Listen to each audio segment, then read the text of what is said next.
je vous explique mon positionnement vis-à-vis des mouvements indépendantistes, régionalistes et autonomistes savoyards. Schématiquement, donc, les indépendantistes nationalistes, eux,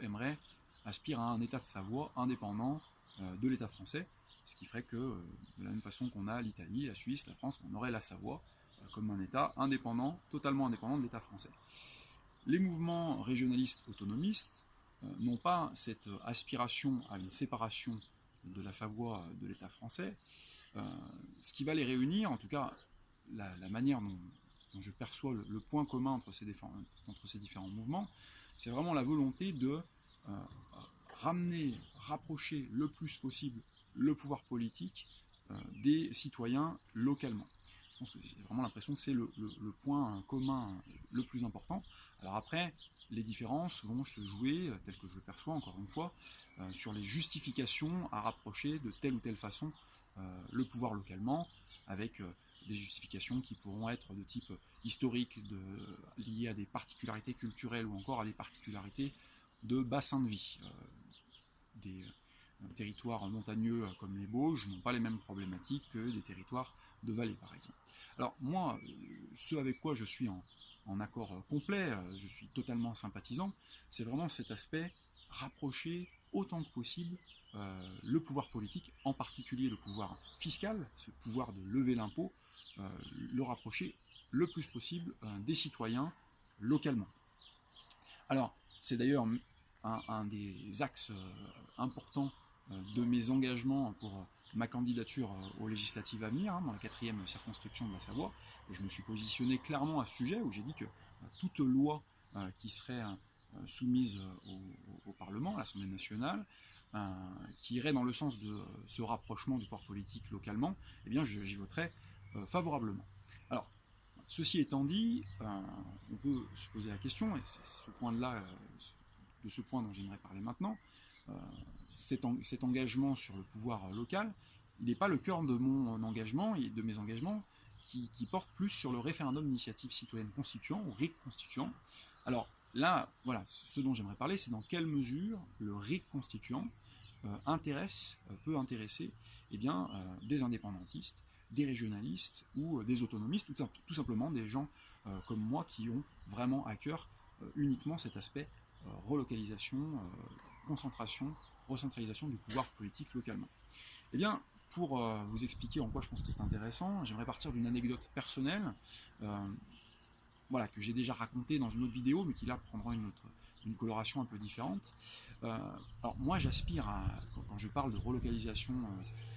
du pouvoir politique, j'ai vraiment une idée très très concrète derrière la tête, de changement législatif, un changement législatif qui émane d'un rapport qui a été publié il y a très peu de temps, un rapport qui a été commandé par le think tank Génération Libre, qui s'appelle Le pouvoir aux communes, qui a été dirigé par un professeur en sciences politiques et un juriste, qui a d'ailleurs un rapport auquel a participé à l'écriture ma remplaçante, Nelly Darbois. Et donc de ce rapport débouche une modification législative qui redonnerait énormément de pouvoir, potentiellement sur toute la France, Savoie compris, pourrait redonner énormément de pouvoir aux citoyens localement, et donc moi je suis favorable à cette modification législative. Et donc il y a 2 ans de ça, j'ai sollicité par email le député de ma 4e circonscription pour avoir son avis sur la question. Et j'ai,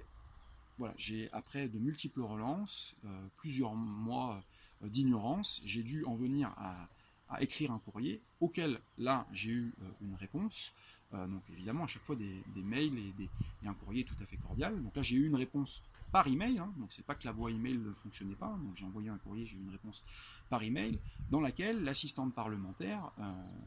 me disait que mon député dans la 4e circonscription avait décidé de ne pas se positionner sur ce type de loi, entendu ce type de loi, des lois émanant de think tanks comme comme Génération Libre. Donc un think tank qui a déjà produit de nombreux travaux et qui est connu pour son sérieux. Alors voilà, tout ça pour ça. Donc là, de cet événement et puis d'autres éléments est né quand même une certaine frustration, et c'est là où je me suis dit bon, finalement j'aimerais quand même bien pouvoir, plutôt que d'en passer par des députés, par mon représentant, et en arriver à ce résultat, et bien pouvoir aller interpeller mes concitoyens directement pour leur demander leur avis, récolter des signatures des personnes qui seraient favorables, et pourquoi pas arriver à un moment donné, à partir d'un certain seuil de signatures, à solliciter la population française dans son entier sur la modification législative qui m'importe. Ce que je viens de décrire là, eh bien, c'est complètement permis par le référendum, c'est même le principe du référendum d'initiative citoyenne constituant